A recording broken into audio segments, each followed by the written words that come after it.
Hi, this is Soul Secret Stories with a new original tale from my channel.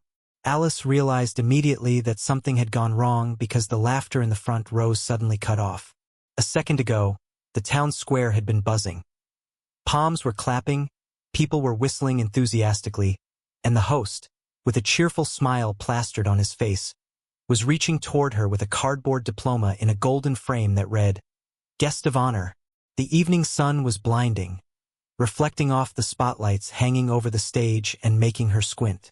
Dear friends, I want to get to know those who are listening to me right now. Please write down which city or country you are from. It is very important and interesting for me to get to know my audience better. Subscribe to the channel and don't forget to leave a like. Enjoy the listening, everyone.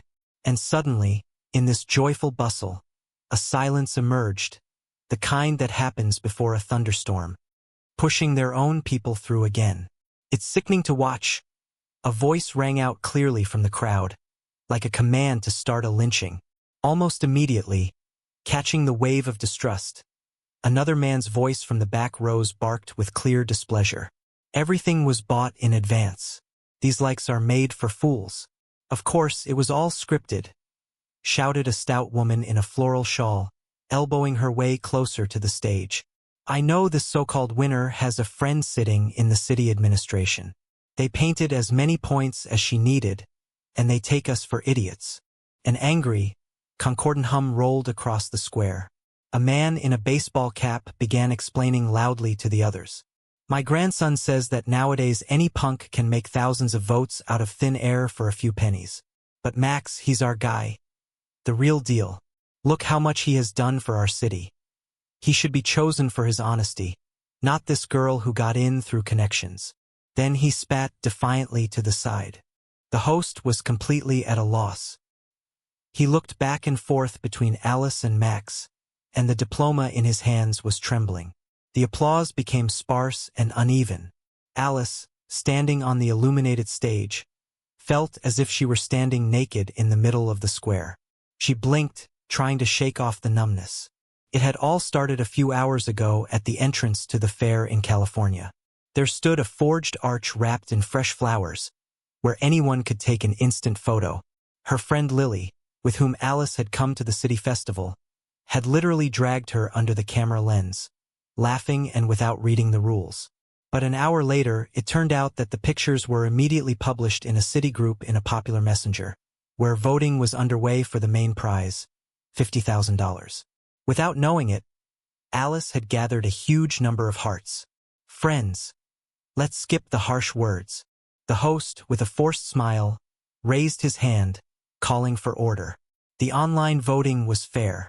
These two, he pointed to Alice and a man unknown to her on the stage, are the absolute leaders of our online voting. The situation was heating up. People were indignant. The second finalist, a stately man of about 35 to 40, stood slightly to the side and a step behind the girl, hands tucked into the pockets of his light trousers.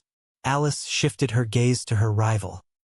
He looked at her calmly, squinting slightly, as if waiting to see how she would get out of this awkwardness.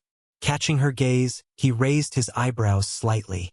The gesture was brief but unexpectedly supportive. The host, apparently sensing that the air over the square was thickening, hurried to return a festive tone to the proceedings.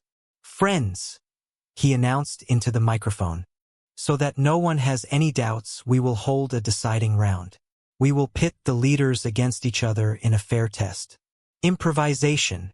The crowd livened up and stirred, as if they were offered a sequel to a play that suddenly turned out to be more interesting than expected. The task is simple, continued the host. Improvisation. The most sincere gesture of gratitude to the winner. A chuckle rolled across the square. Someone whistled approvingly. Someone grumbled skeptically. Alice felt her ears burning. It felt just like in school when she was called to the board with unfinished homework. She didn't want to prove anymore that she had nothing to do with behind-the-scenes decisions and intrigues. Unpleasant hints were still ringing somewhere in her chest, preventing her from fully relaxing. She never liked to make excuses, believing that honesty does not need loud statements. The man next to her leaned toward her slightly, so that only she heard his words. "Will you be upset if I win?" he whispered, teasing her. Alice, looking straight ahead, quietly replied, "We'll see about that." He gave a short laugh, as if this exchange of phrases had already become part of their shared game. They stepped out to the middle of the stage, coming face to face under the watchful eyes of the citizens of Los Angeles. The wind ruffled the flags. Someone in the front row held up a phone, preparing to record. The man took a step forward, suddenly squaring his shoulders and giving his face an expression of exaggerated delight. "Ladies and gentlemen," he exclaimed, spreading his arms theatrically, "before you stands the incomparable, brilliant, incredible winner of our holiday." The crowd laughed. He grabbed a bouquet of wildflowers from the table, intended for stage decoration, and with a solemn look dropped to one knee, tilting his head slightly like a knight before a lady. "Accept this modest token of my admiration," he said, and handed her the flowers. Alice couldn't help it and laughed sincerely, forgetting the recent tension. In his exaggerated gallantry, there wasn't a drop of mockery, only warm self-irony that unexpectedly diffused the atmosphere better than any of the host's words. Yielding to a sudden spark of excitement, she stepped toward him. "Thank you, my most worthy opponent," she said, accepting the flowers, and wanting to turn the situation into a joke, leaned over to give him a friendly kiss on the forehead. At that very moment, as he rose from his knee, he raised his head, perhaps to say something, perhaps to look at her, and their lips collided. Everything happened clumsily and in a rush. For a moment they froze like that, faces close, one breath for two, and a complete lack of understanding of how to pull away now without looking even stupider. Alice recoiled first, her eyes wide. "I'm sorry," she exhaled, feeling the color flood her face. He, also confused but already starting to smile, ran a hand through his hair. "I think that was better than my bouquet of flowers," he said with a mixture of embarrassment and amazement. After a second of pause, the square exploded with laughter. The laughter was not mean, but liberating, washing away the remnants of distrust. Someone started clapping, then someone else, and soon the applause became loud and confident. The host clapped loudest of all, joyfully announcing, "Well, that was magnificent. And now, let's have you decide right here and now who becomes the winner. Who thinks the girl won?" Max stepped toward the host and asked him for the microphone. "I have already received the best prize, a kiss from a beautiful lady. So let this lovely girl win. I give the victory to her." Alice stood beside her gallant rival, still feeling a slight dizziness from the absurdity of what had happened. The next day, as she sat by the window with a cup of tea trying to piece together the fragments of the previous evening, the phone on the edge of the table gave a short, sharp buzz. Lily had sent a link to a discussion on a local New York community forum. "You have to see what they're writing," read the short note, punctuated with a dozen exclamation marks. Alice clicked the link and froze, watching the video play. On the phone screen, she looked almost like a stranger. Too bright, too open, too vulnerable. Every movement, every accidental gesture, her involuntary laughter, was exposed for public scrutiny. The brief moment of the kiss was followed by a collective explosion of laughter. Alice remembered that it hadn't felt like a movie. Their teeth had bumped unpleasantly, and she had caught the sharp scent of his cologne, pine and a hint of tobacco. Alice squeezed her eyes shut, but the image remained before her eyes like persistent static. It felt as if someone had invaded her private space and left muddy footprints everywhere. She looked at the screen again, and the comments made her head swim. "Listen, I recognize her. That's Ms. Alice Miller. She taught my son art last year. She seemed like a serious educator and intellectual woman. I didn't expect such an overt show on stage from her." "Exactly. She's a teacher. What will she teach the children? Mrs. Miller from the mayor's office is her best friend. They went to the same high school. It's clear that the insiders get everything. But it's disgusting to watch this circus. Why are you being like this? Ms. Miller is a wonderful teacher. She is the most honest and modest person I know. Did you hear that? Honest, Could a teacher arrange such vulgarity on stage? Don't defend her, honey. When you grow up, you'll understand how these honest people make their careers. I saw the way that guy was looking at her myself. All the roles were clearly planned in advance. Shame. The question is, what is the price of a conscience for girls like that these days? In the heat of the argument, the group administrator posted the official report of yesterday's vote. The numbers confirmed it. Alice and Max had received the exact same number of votes. Not a single vote tipped the scale in either direction. Well, there's the answer for all the critics, someone wrote afterward. Alice heartlessly put the phone face down on the table. As an adult, she knew she shouldn't take the words of people who didn't even know her seriously. But inside, everything burned with shame. She felt that now, when she walked out onto the street, every passerby would see her as that clever girl from the video. Alice exhaled slowly, feeling the cup of tea in her hands turn unpleasantly cold. She wanted to scream at the screen that she had been teaching the city's children to distinguish watercolor from gouache in their little studio for 12 years. That she was that very teacher who washes the paint off their palms and knows which of them draws sad pictures when their parents fight at home. At her age, a reputation is built over years but ruined by a single biased comment from an interested anonymous user. The phone vibrated again. It was an unknown number. "Good afternoon," a familiar voice said over the line. "Is this Max?" "Yes, the very man who knows how to lose gracefully. At least I really hope so." Alice involuntarily laughed, pressing the phone to her ear. The tension that had been building all morning suddenly began to release. "Gracefully is an understatement," she replied. "The whole city is discussing your bow and everything else. Tell me about it. My employees were suspiciously quiet today when I walked into the office. I think they haven't stopped re-watching that video. How are you handling what they're writing?" "I try not to look, but my phone is practically jumping off the table. If you believe the forum, I'm a devious schemer who set the whole thing up, and I, then, am the innocent victim of your charms." Max, Clear's throat, chuckled. "You know, a couple of acquaintances have already messaged me, saying, 'Max, how did you fall for that? She wrapped you around her finger.' I didn't think our little town had so many defenders of my honor." Alice sighed. "You see, now you're a folk hero, and I'm the main villain of this holiday." "I'm not much of a hero, Alice," he replied in a somewhat guilty tone. "I really feel bad that it turned out this way. I wanted to lighten the mood, but instead, I put you under crossfire." "It's not your fault, Max." The girl pursed her lips. "It's just a chain reaction, a stupid accident. An accident that is now breaking viewership records." His voice grew softer. "Listen, I'd like to smooth things over a bit." "And how exactly would you do that?" Alice smiled. Max was silent for a moment, then spoke, choosing his words carefully. "Basically, I feel awkward about that moment on stage, yet for some reason I don't want to apologize at all. If I hadn't stepped in with that bow, we wouldn't be talking right now." "Interesting approach." Alice smiled again. "So you decided that a citywide scandal is the best way to get acquainted?"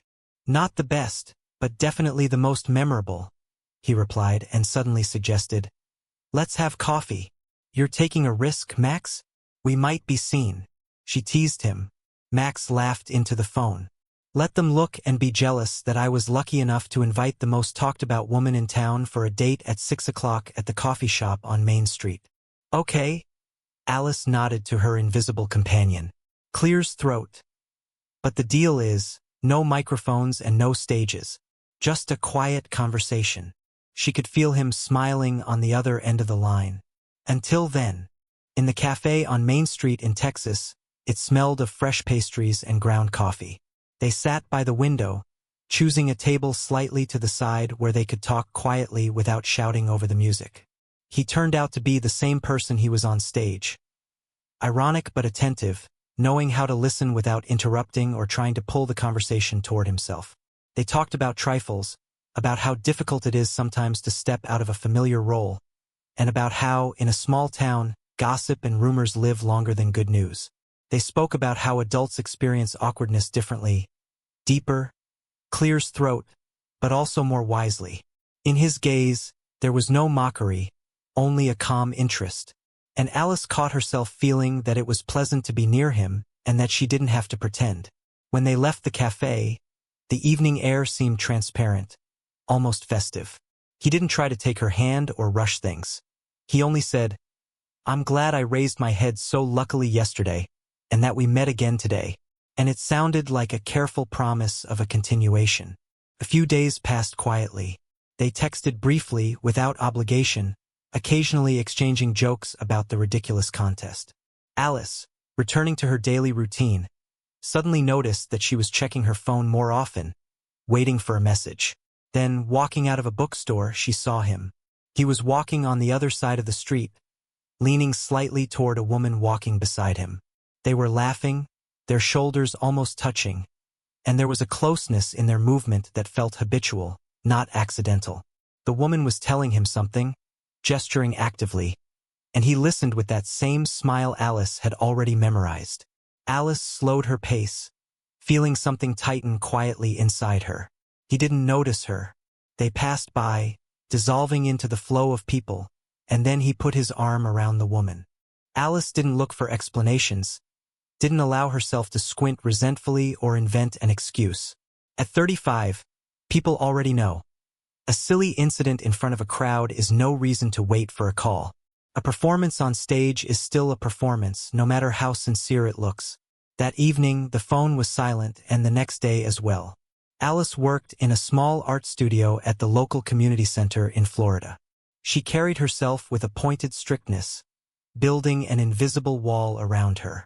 The studio was the hardest part. The cozy space, which used to smell only of paint and canvas, now seemed saturated with tension. Parents, who used to stop by to discuss their children's progress, now picked them up in silence, nodding to the art teacher with a new, ambiguous politeness. A couple of times she caught the teenagers staring at her. They whispered while looking at their smartphone screens and fell silent as soon as she approached an easel.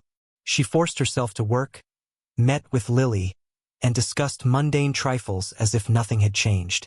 Only her friend was acting like a guilty elephant in a china shop, constantly offering to find an IT guy to delete this nonsense, or bringing expensive chocolates, which only irritated Alice more.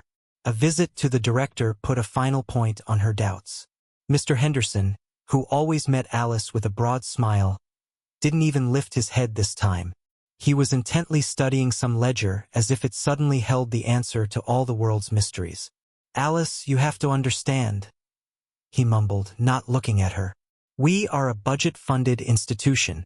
Parents are writing complaints to the mayor's office about moral conduct and corrupt connections. I got a call from the Board of Education. They told me, handle the matter." "And how do you suggest I handle the matter?" Alice's voice was icy. "Resign of your own accord until everything blows over." He finally raised his eyes to her, a strained plea written in them. "Wait a couple of months, and then—" Alice didn't listen to the rest. She walked out of the office, feeling as though the hallway walls, which she herself had once helped paint, had suddenly become foreign. The girl was packing her brushes into an old leather tube when the door creaked. It was usually quiet at this hour. The children had already left, and the evening classes hadn't started yet.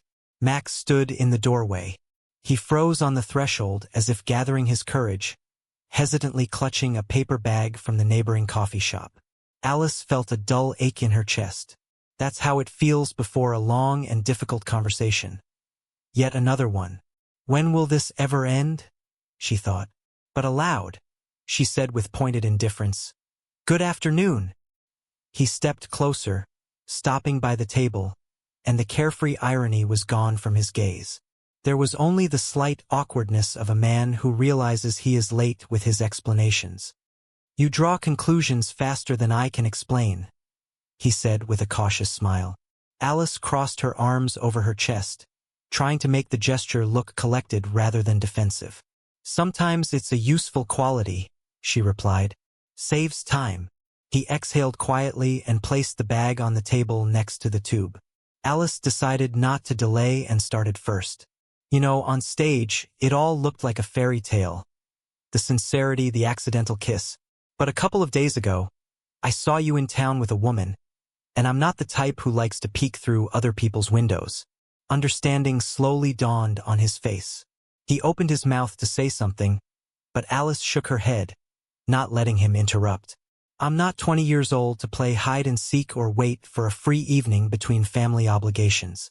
I'm not ready to see a man who is taken, no matter how beautiful his gestures were on stage. So let's leave this as a moment in the past with no strings attached. A heavy silence hung in the studio. Car could be heard driving by outside. He looked at her seriously for a minute, without that unfamiliar irony, then rubbed the bridge of his nose, and a tired smile suddenly appeared on his face. Alice, I infinitely respect your straightforwardness, and if that woman were my wife or fiancée, I would just leave now, not daring to bother you. But the woman you saw me with is my older sister, Sarah. Alice blinked. All the sharp remarks and words she had spent so long preparing suddenly vanished from her head. Sister? She repeated, surprise slipping into her voice against her will. She was only visiting for 3 days, he continued, stepping a bit closer. Family business, train stations, elderly aunts. I didn't even take my phone out of my pocket, and when I realized I hadn't written to you in days, I clears throat. Felt ashamed to explain over the phone, so I decided to bring some coffee. Alice slowly lowered her arms. The anger toward the other woman vanished, leaving a void behind. She looked at the cups in the bag, then at her boxes. It doesn't matter anymore, Max. You aren't to blame for anything. But because of that kiss on stage, I lost my job today. Max froze. His gaze fell on the tube, then on her bag. Wait, what do you mean lost it? He frowned, peering into her face as if trying to grasp the scale of the absurdity. He paced around the studio, hands in his pockets, and stopped at the window. You know, he said after a long pause, I was actually at the old printing house at our plant in Chicago this morning. We were going to recommission it for warehouses, but the windows there, Alice. I stood there thinking, there's too much light for storage crates. He turned sharply to her. To hell with the warehouses. Let's open your real studio there. Alice stood still with brushes in her hands. What are you talking about? She asked, confused. You need a place where children can paint the sun blue if they want to. He looked at her with enthusiasm. I'll talk to the administration. I think they'll be happy. And if you hold workshops for my employees and their children, we might even agree on a penny for rent. And there is a separate entrance. No walking through the plant floors. Alice looked at him for a long time, trying to find a catch in his words, but she saw only calm determination. The tube of brushes remained lying on the table. Are you serious? She asked softly.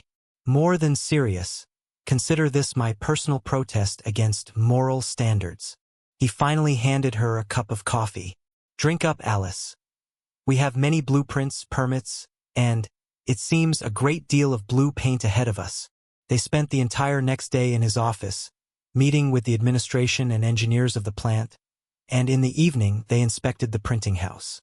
Dust danced in the rays of the setting sun breaking through the massive windows, and the echo of their footsteps rang hollowly against the high ceiling. Max walked around with a tape measure, marking out zones, and Alice caught herself thinking that for the first time in many years, she wasn't just a teacher at an institution, but someone much greater. The fear of the future that had suffocated her all morning dissolved in the voice of this fascinating man and their fresh plans. Lily, learning of the changes, first chattered into the phone at length out of relief, and then quickly created a new group in the messenger. This time, the name was short and clear: the Alice Miller Art Studio. Registration open. By morning, there were already 20 people. Autumn is the time for fairs, and the next one took place just a week later.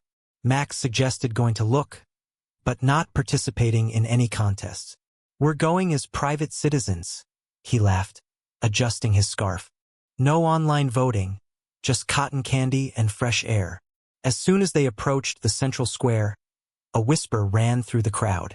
The host, noticing them from afar, beamed. He recognized them both instantly. With a radiant smile, he addressed them through the microphone. And here is the most famous couple from our last holiday. He laughed loudly.